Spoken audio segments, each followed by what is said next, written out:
Alors, vous posez sûrement des questions. Accès à Moïse à la Ranine, c'est quoi accès? D'où ça vient?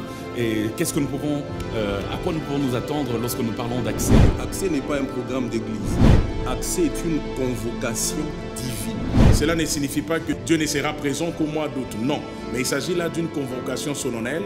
Il s'agit là d'un moment particulier que nous mettons à côté pour rencontrer Dieu de façon particulière, afin que les choses qu'il a décidé accomplir dans notre vie, qu'il le fasse.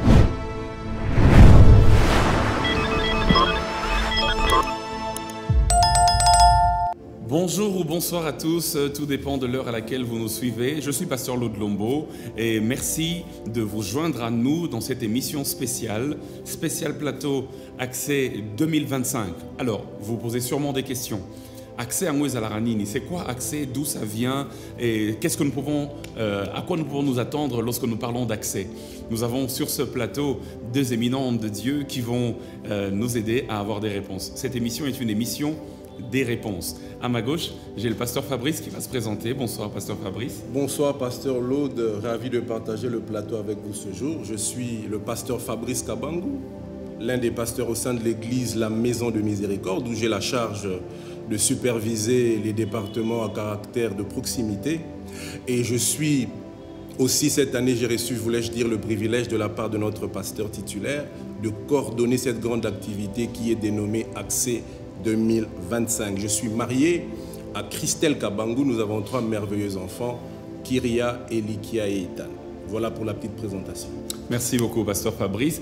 Et à ma droite, j'ai le pasteur Trésor. Pasteur, dites-nous un tout petit peu 2-3 choses sur vous. Shalom bien-aimé dans le Seigneur. Bonsoir, pasteur Lode. Je suis Trésor Fambouami, pasteur titulaire de l'église Maison de Miséricorde, une extension du Centre missionnaire Philadelphie, église affiliée à la 37e communauté des Assemblées des Dieux. Je suis pasteur titulaire depuis 3 ans maintenant au sein de l'église. Je suis marié à madame Sarah Kwerekwa Biragui et ensemble nous avons 4 enfants. Que Dieu vous bénisse. Alors, pasteur Trésor, ça fait quelques années déjà que Accès est devenu une grande marque de fabrique. Ce programme de prière réunit tellement de monde venant de partout de Kinshasa. Il y en a qui suivent en ligne. Mais nous voulons savoir, en fait, c'est quoi Accès? On accède à quoi? D'où vous est venue cette vision et d'où vous viennent les inspirations des thèmes? Alors, comme je l'ai dit tantôt, je suis à la Maison de Miséricorde. Ça va faire 4 ans. Mais avant, j'étais pasteur associé au Centre missionnaire Philadelphie, la maison mère, comme on aime bien le notifier. Alors, pendant Bunda 21, je parle ici de Bunda 21, 2021, juste une année avant que la Maison de Miséricorde n'ouvre ses portes, pendant la retraite des pasteurs, alors qu'on était en train de prier pour préparer ces grands événements. Alors, je savais déjà que l'année prochaine, j'allais commencer une extension de Philadelphie et donc j'allais être pasteur d'une église. J'ai clairement entendu le Seigneur murmurer à mes oreilles « Accès ». Et je n'avais pas tout de suite compris ce que ça signifiait.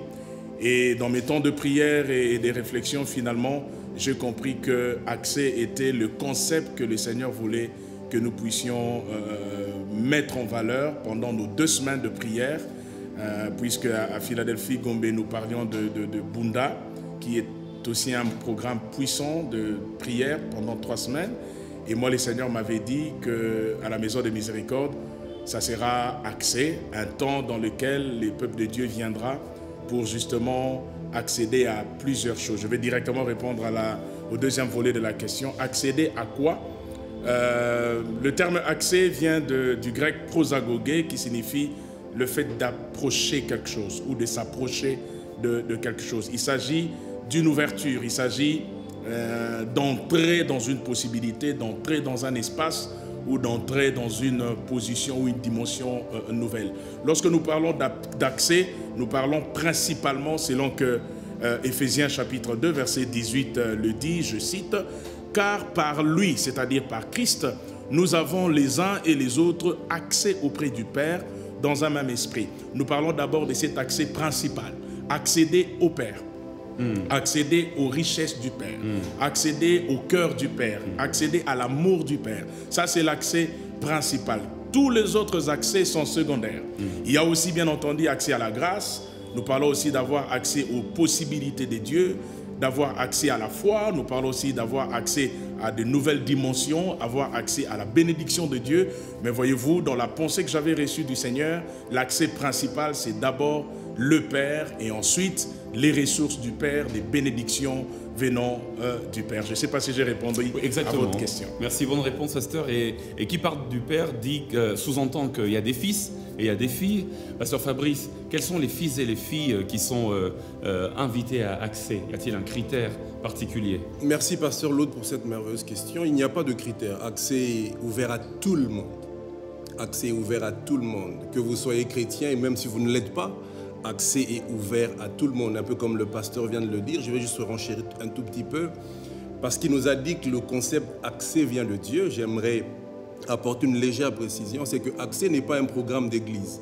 Accès est une convocation divine. Qui dit convocation divine, Ésaïe 45, 19, il dit « Je n'ai pas demandé à la postérité de Jacob de me chercher en vain ». Alors quiconque vient à accès dans le but de chercher Dieu, Dieu va certainement se manifester. À quiconque va accepter l'invitation d'accès, il n'y a pas de critères, homme, femme, vieux, jeune, enfant, tout le monde est appelé à assister à accès, passer des temps forts de visitation de la part du Seigneur. Et je suis convaincu que cette année encore, le Dieu de la Maison de Miséricorde va se manifester puissamment. Amen. Pasteur Trésor, nous avons en République démocratique du Congo plusieurs programmes d'église, programmes de prière, comme vous avez cité vous-même Bunda 21. Nous avons aussi, au sein de la Maison de Miséricorde, des cultes spéciaux de prière, tels que le culte de jeudi ou jeudi le sambo. Les gens viennent déjà en masse pour prier. Et nous prions aussi les mercredis, les dimanches, et parfois il y a des programmes tels que Réellement Libre, où il y a la parole et la prière qui sont mélangés. Mais pourquoi avoir un programme de prière encore spécial dénommé Accès?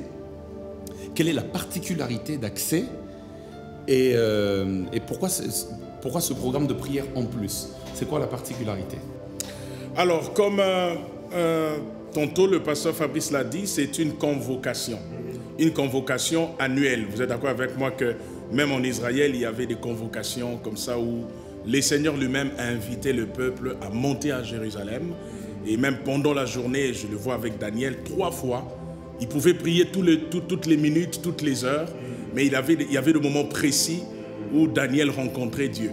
Cela ne signifie pas que pour nous, au mois d'août, parce que c'est le mois pour accès, cela ne signifie pas que Dieu ne sera présent qu'au mois d'août. Non, mais il s'agit là d'une convocation solennelle, il s'agit là d'un moment particulier que nous mettons à côté pour rencontrer Dieu de façon particulière, afin que les choses qu'il a décidé accomplir dans notre vie, qu'il le fasse. Donc je parle là d'un temps fixé. Vous êtes d'accord avec moi, lorsque Abraham rencontre Dieu finalement par l'entremise de ces 3 hommes, Dieu qui s'est incarné dans l'un de ces 3 hommes va dire à Abraham au temps fixé. À la même époque, je reviendrai vers ta femme, vers toi et ta femme aura un enfant. Le mot qui est utilisé là, au temps fixé, signifie au temps du rendez-vous. C'est-à-dire que dans les calendriers, il y a un temps fixé par Dieu.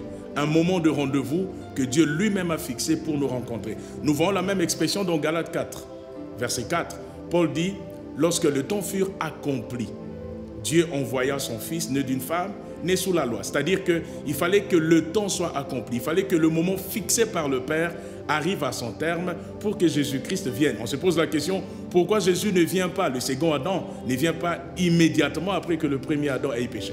Pourquoi Jésus ne vient pas après l'épisode d'Exode?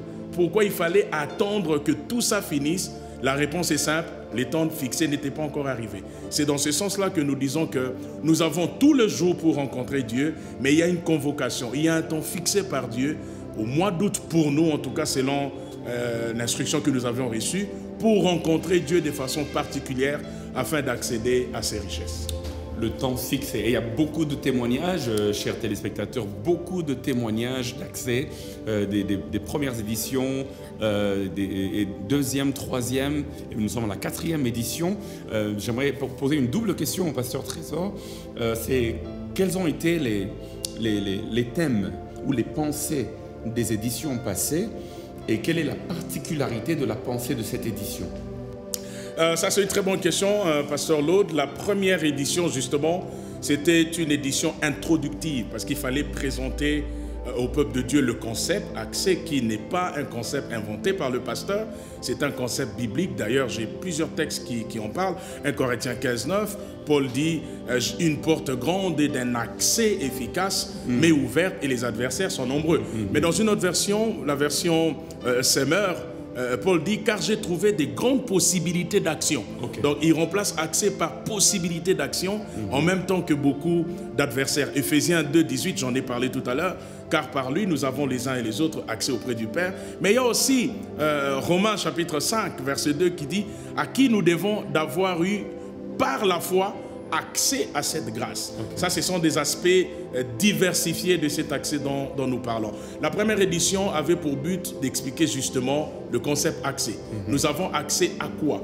Quelles sont ses possibilités? Quelles sont ses richesses? Quelles sont ces positions que Dieu nous offre et pour lesquelles nous devions justement vivre ces accès.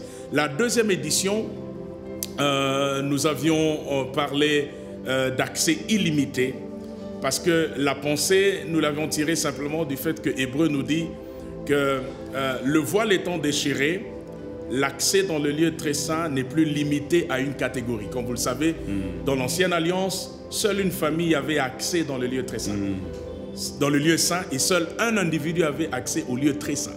C'est-à-dire que le souverain sacrificateur était le seul autorisé à accéder dans le lieu très saint. Et les sacrificateurs qui étaient tous lévites étaient autorisés à accéder dans le lieu saint.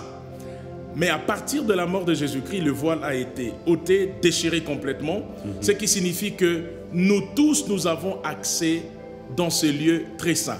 Et ce qui a changé, c'est quoi? C'est que ce n'est plus une question des limites. Aaron et les autres souverains sacrificateurs qui étaient arrivés après lui n'accédaient au lieu très saint qu'une seule fois l'année. Un jour spécial que vous connaissez sûrement, qu'on appelait à l'époque les Yom Kippour, le 10e jour du 7e mois. C'était l'unique occasion pendant l'année que le souverain sacrificateur avait pour accéder dans le lieu très saint. Déjà avec Christ, cette restriction est brisée.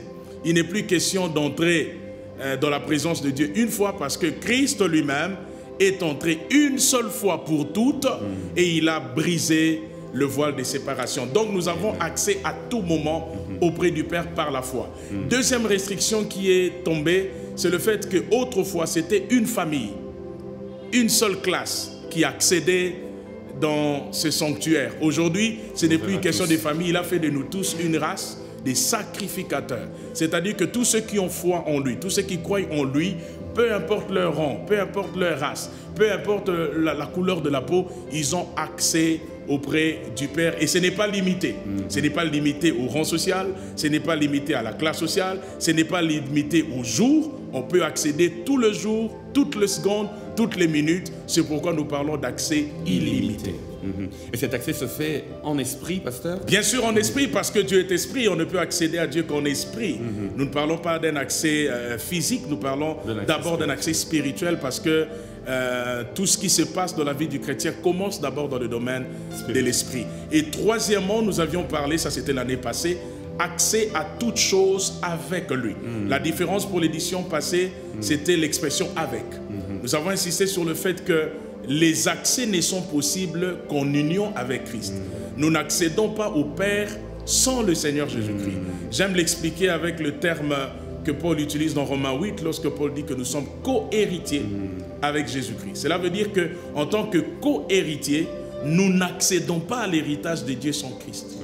Parce que Dieu nous voit comme un corps, le corps du Christ. Et Christ est la tête, nous sommes le corps. Si nous voulons accéder, la tête doit être le premier. C'est pourquoi Christ, dans sa résurrection, est préfiguré prémisse de la résurrection. C'est-à-dire que s'il est prémisse de la résurrection, nous également, qui sommes la masse, qui sommes le corps, nous ressusciterons ensemble avec lui, parce que le premier, il nous a donné l'exemple.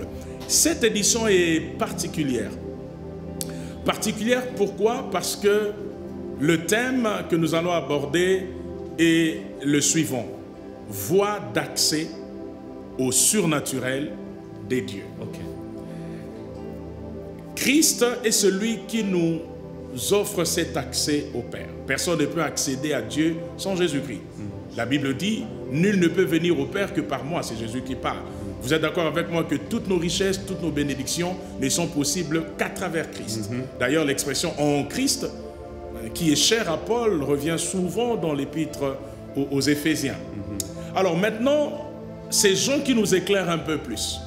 Jean dit, c'est Jésus qui parle dans Jean 10, il dit « quiconque entre par moi », parce que je suis la porte, celui qui entrera par moi, il entrera, il sortira et il trouvera des pâturages. C'est-à-dire que Jésus est l'entrée principale. Jésus nous offre l'accès principal. Mais en Christ, en Jésus, nous pouvons trouver des accès qui nous permettent d'expérimenter, j'allais dire, les surnaturels des dieux. L'image que j'aime donner, c'est l'image d'un supermarché. Si vous voulez acheter un article dans un supermarché, que ce soit de la charcuterie ou encore du lait pour les enfants ou encore toutes sortes de choses, toutes sortes d'articles dans un supermarché, il y a une porte principale. Vous n'accédez pas dans ce supermarché sans entrer par la porte. La porte principale vous donne accès au supermarché, à l'intérieur. Mais lorsque vous êtes à l'intérieur, vous ne trouvez pas la charcuterie n'importe où. Vous ne trouvez pas la boîte de lait n'importe où. Vous ne trouvez pas les gâteaux n'importe où. Il y a ce qu'on appelle des rayons. Ces rayons-là, vous êtes déjà entré par la porte principale, mais il faut trouver le bon rayon. Parce que si vous n'êtes pas dans le rayon charcuterie, vous n'allez pas trouver ce que vous cherchez. Ça veut dire que Christ nous offre l'accès principal, mais en Christ, il y a des entrées. Je le comprends aussi avec Noé parce que lorsque Dieu demande à Noé de construire l'arche, la Bible dit que l'arche n'avait qu'une seule porte. Et vous êtes d'accord avec moi que l'arche de Noé est le symbole de Christ. La porte, c'est toujours le symbole de Christ. Mais l'arche était disposée en cellules. Il y avait plusieurs cellules que moi j'appelle ici des rayons. C'est-à-dire qu'une fois en Christ, nous accédons maintenant à différents compartiments des richesses de Dieu. C'est pourquoi nous parlons des voies d'accès au surnaturel des dieux. Parmi ces voies, il y a par exemple la soif spirituelle. Je suis déjà en Christ. J'ai déjà l'accès principal. Mais il me faut la soif spirituelle. Il me faut par exemple rester dans l'intimité avec Dieu. Il me faut par exemple la présence de Dieu. Tout ça, ce sont des voies d'accès qui ne remplacent pas Christ. Ce sont des voies d'accès au surnaturel. On a insisté, on a dit surnaturel des dieux, parce que dans les surnaturels, il y a aussi le diable. Mais nous insistons sur le fait que nous entrons dans un surnaturel positif. En fait, on ne peut pas mettre ces voies-là avant Christ. Impossible. Il faut d'abord que Christ passe avant. Impossible. Et les autres voies s'ouvrent après. Exactement, parce que Christ est l'entrée principale. C'est comme quand vous entrez dans votre maison, il y a la porte du salon et puis après, il y a plusieurs couloirs. Tous les couloirs de notre vie se trouvent en Christ. Amen. Tous ces compartiments se trouvent en Christ. Donc nous allons insister sur le fait que l'accès principal, nous l'avons en Christ. Mais il y a d'autres accès en Christ, comme ce que je viens de dire, l'intimité avec Dieu, la soif de Dieu, la présence de Dieu, l'intimité avec le Saint-Esprit. Tout ça, c'est des portes que Christ nous offre pour accéder à lui. Merci, pasteur. Pasteur Fabrice, alors, quelle est l'attitude avec laquelle on doit venir dans Accès?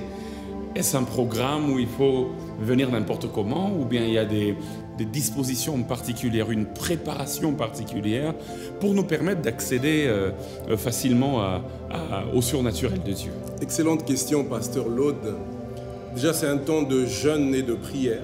Nous ne devons pas aborder ce temps avec légèreté ou l'aborder comme nous avons l'habitude de le faire.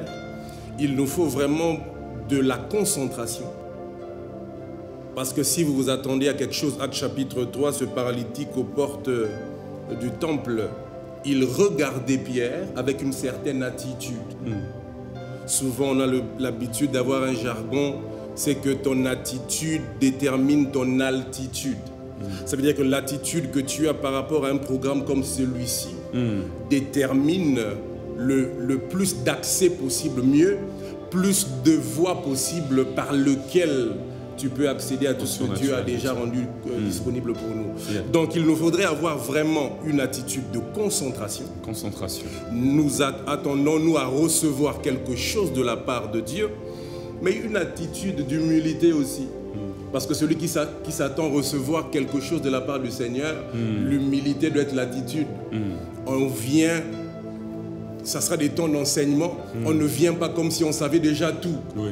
On vient avec une attitude d'humilité se disant, aujourd'hui, ça sera une autre opportunité pour moi d'apprendre, de connaître encore Christ davantage, de connaître encore davantage ses voies, afin de mieux ou au maximum bénéficier de ce qu'il a déjà rendu disponible. Donc, je parlerai de la concentration, je parlerai de l'humilité, mais je parlerai aussi de la discipline.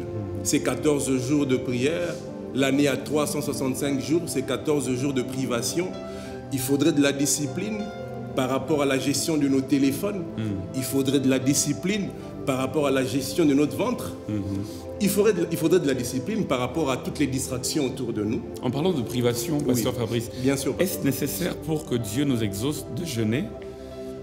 Pas forcément. J'aime ce que le docteur Atom Saï a dit une fois, j'ai beaucoup aimé, il m'a béni par son message, il dit, nous ne jeûnons pas pour Dieu, nous jeûnons pour nous. En fait, c'est une prédisposition à taire la chair, à rendre notre esprit un peu plus vif, pour capter tout ce que le Seigneur aura à nous dire, tout ce que le Seigneur aura à faire au milieu de nous.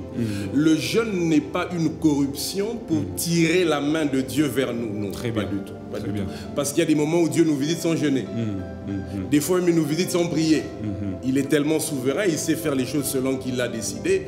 Mais le jeûne nous permet juste de taire la chair, afin de rendre notre esprit un peu plus ouvert, afin de recevoir de la part du Seigneur ses révélations ainsi que ses Et orientations. pour ceux qui sont peut-être souffrants, malades, y a-t-il des dispositions de jeûne particulières? Bien sûr, merci encore pour la question, Pasteur Laude. Très bientôt, je crois déjà, nous allons balancer les éléments utiles sur notre page. Parce que, écoutez, ceux qui sont en train de prendre les médicaments, nous ne devons pas les contraindre à jeûner forcément, ou s'ils doivent le faire, ça sera avec avis de leur médecin. Il ne faudrait pas, parce qu'aussi, quoique c'est une activité spirituelle, mais il nous faut de la réflexion. Une femme enceinte, une personne qui est sous médicament, n'est pas forcément appelée à jeûner d'une certaine manière ou à jeûner du tout. L'essentiel ici pour nous, c'est d'établir un régime qui sera disponible pour tout le monde d'ici peu, où chacun saura, pour ceux qui prennent les médicaments ou pour ceux qui sont enceintes, et même pour ceux qui ne sont pas dans les deux cas, pour savoir comment aborder le jeûne. Voilà. Pasteur Trésor, tout à l'heure, vous avez parlé d'un cas biblique précis de Daniel qui pouvait prier n'importe quelle heure de la journée, mais qui avait 3 moments particuliers de la journée où il priait. Est-ce de Daniel que l'inspiration des 3 sessions de prière dans Accès est venue et pourquoi forcément ces 3 sessions et que sont-elles? Bon, pas forcément de Daniel, non. Mais personnellement, c'est des moments particuliers de la journée. Ok. Le matin, nous débutons à 5h45, on termine à 6h45. Mais vous voyez, 6h, c'est vraiment un moment important de la journée. 12h également. Et puis 18h, parce que il n'y a aucune... alors, je dirais aucun fondement biblique que je pourrais donner à cela. Si ce n'est de dire peut-être que Pierre, il a eu son extase à midi, Jésus a rencontré la femme samaritaine à midi, mais ce n'est pas une doctrine, ce n'est pas que Dieu ne nous exaucera que pendant ce moment-là, non. Nous avons simplement voulu commencer la journée avec le Seigneur dans un temps fort de prière, et puis quand le soleil est au zénith, à midi, nous voulons aussi nous présenter devant le Seigneur, et puis lorsque le soleil se couche, vers le soir, nous voulons aussi terminer la journée avec les Seigneurs. L'idée est vraiment de rencontrer les Seigneurs à ces moments, à ces heures particulières de la journée, sans forcément copier Daniel, même si il n'y a aucun problème à cela. D'accord. Et pasteur, pour cette édition spéciale Accès 2025, voix d'accès au surnaturel de Dieu, quels sont les orateurs qui ont été sélectionnés, les principaux orateurs?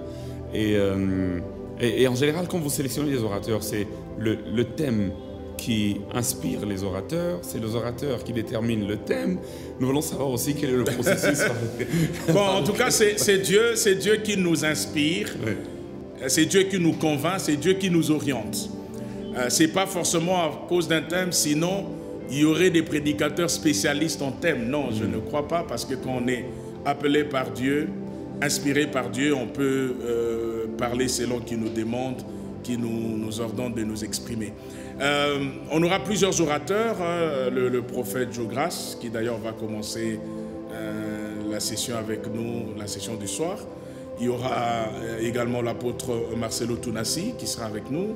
Nous serons également avec l'apôtre Narcisse Magila, le pasteur Ken Luamba, notre coordonnateur de Philadelphie. Nous serons également avec le docteur Daniel Kawata, l'un des pères pour qui nous avons beaucoup de respect. Et nous aurons bien évidemment l'apôtre Roland Dallot, le visionnaire, ainsi que le père des églises Philadelphie, sans oublier l'apôtre Lévi Kongolo, ainsi que moi-même. D'accord. Ok, l'équipe est bien chargée. Le casting est bon, nous allons certainement accéder au surnaturel de Dieu durant ces 14 jours de jeûne et de prière qui commencent quand là je reviens vers le coordonnateur de l'activité pour 2 questions. Quand est-ce que ça commence? Quand est-ce que ça prend fin? Et la deuxième question, non, ça sera plutôt une invitation. Après avoir donné le programme, je vais vous inviter à regarder votre caméra, celle-là, et d'inviter justement tout le monde à participer à Accès. Merci, Pasteur Laude. Alors, pour cette édition, nous débutons le lundi 28 juillet 2025. Ce programme va s'étendre jusqu'au dimanche 10 août 2025. Nous vous invitons de partout, de tout Kinshasa. Vous êtes le bienvenu. Nous sommes dans un coin stratégique, pas loin de Kitambo Magasin. Référence, c'est l'école Kilimani, dans l'enceinte de l'école Kilimani, c'est là que se trouve l'église La Maison de Miséricorde. Nous vous invitons au nom du pasteur Trésor, de toute l'église La Maison de Miséricorde. Venez nombreux assister à ce programme. Comme je l'ai dit tout à l'heure, Accès n'est pas un programme d'église, c'est une convocation divine. Qui dit convocation, Dieu, lorsqu'il convoque, l'intention c'est de bénir, de visiter, de délivrer, de faire du bien. Proverbe Jérémie chapitre 29, le verset 13, voulais-je dire, il dit « Vous me chercherez et vous me trouverez si vous me cherchez de tout votre cœur. » Venez avec un cœur assoiffé, venez avec un cœur rempli de foi, venez vous attendant à être visité par le Dieu du ciel, le Dieu de la Maison de Miséricorde. Et je suis convaincu que ça sera une expérience inoubliable à cause de ce que Christ va faire au milieu de nous. Que Dieu nous bénisse abondamment. Bienvenue à tous et à chacun. Amen. Pasteur Trésor, avant que nous puissions prendre de vous la prière pour clore ce petit moment, y a-t-il autre chose à ajouter par rapport à Accès? Oui, parce que depuis toujours, je suis un amoureux de Christ, un amoureux du message de Christ. Je suis un amoureux des richesses de Christ. Ma prière est que l'Église se focalise beaucoup plus sur ce que nous sommes en Christ, ce que nous avons en Christ, plutôt que sur toute autre chose. Parce que l'Évangile, pour moi, doit se concentrer uniquement sur la personne et l'œuvre de Jésus-Christ. Le problème qu'on a aujourd'hui dans l'Église, c'est que nous avons mis de côté le noyau de l'Évangile pour nous intéresser aux périphéries. Pour moi, les bénédictions matérielles, le combat spirituel, toutes ces autres choses, ça ne remplace pas l'œuvre que Christ a accomplie, parce que ça reste le nœud, ça reste le noyau de l'Évangile. Alors, au lieu de regarder aux périphéries et de s'intéresser davantage aux périphéries, moi je voudrais que l'Église fixe les yeux sur Christ et Christ seul. C'est dans cet élan et ce souci que nous voulons que Accès soit un programme vraiment compris par les peuples de Dieu. Nous voulons placer Dieu au centre de tout. Nous voulons accéder à Dieu d'abord, accéder à son cœur, accéder à sa grâce, accéder à la connaissance de Dieu avant toute autre chose. Ça, c'est vraiment une information supplémentaire que je voulais compléter pour que nous comprenions qu'il ne s'agit pas d'abord d'accéder aux choses matérielles, non. Il ne s'agit pas d'abord d'accéder à des nouvelles positions en société, non. Il s'agit d'abord et principalement d'accéder à Dieu, d'accéder au Père, qui est le noyau, et les autres choses, comme les électrons, vont graviter et vont être attirés par cette qualité de vie que nous avons. Voilà un peu le dernier mot que je voulais adresser à nos bien-aimés. Pasteur, nous allons recevoir de vous la prière à tout ce grand peuple qui nous regarde, la prière par rapport à chacun d'entre nous et surtout par rapport au programme d'Accès 2025 qui commence ce 28 juillet et qui va jusqu'au 10 août 2025. Seigneur, merci pour ce moment, ce partage. Ensemble avec tes serviteurs, nous avons essayé de communiquer selon que tu as placé sur notre cœur. Je prie que tu nous donnes un esprit de sagesse et de révélation afin que nous comprenions qu'il s'agit d'une invitation divine. Il ne s'agit nullement d'un programme qui vise la croissance numérique de l'Église, non. Il s'agit bien au contraire d'un programme qui vise l'accroissement du royaume et l'édification du corps du Christ. Seigneur, je prie que ce programme qui nous attend déjà d'ici quelques semaines soit puissant, soit glorieux et bénissant. Nous voulons qu'il y ait un avant et un après accès. Au nom de Jésus, rends-nous disponibles afin que nous puissions accéder aux richesses insondables de Christ. Bénis tes serviteurs, tes enfants, ton peuple, qui sûrement et certainement étaient nombreux à suivre ce numéro. Que la paix de Dieu qui surpasse toute intelligence garde la vie de tout un chacun. Je prie que le shalom de Dieu soit notre réalité quotidienne. Je prie que l'amour de Dieu le Père, la grâce de Jésus-Christ et la communion de l'Esprit ne nous quittent jamais. Merci Seigneur, car avec toi, c'est certain que nous irons de gloire en gloire, de victoire en victoire et de faveur en faveur. Bénis ton peuple, bénis tes serviteurs, bénis l'Église corps du Christ, bénis la maison de miséricorde, au nom de Jésus-Christ. Amen. Amen. C'est avec le dernier mot du pasteur Trésor, ce dernier mot plein de révélations et plein de sens, que nous allons donc clore cette émission, c'est-à-dire Christ d'abord, le noyau d'abord, et les périphéries ou encore la périphérie après. Donc venez à Accès pour rencontrer Christ et au travers de Christ, avoir accès à toutes les richesses de Dieu, spirituelles, mais aussi matérielles. C'est avec cela que nous clôturons ce plateau spécial Accès 2025. Et au prochain numéro, à très vite, restez abonnés. Abonnez-vous aux pages de l'Église Maison de Miséricorde sur Facebook, sur YouTube, sur Instagram et même sur TikTok. Et que Dieu vous fasse du bien là où vous êtes. À très vite. Bye bye.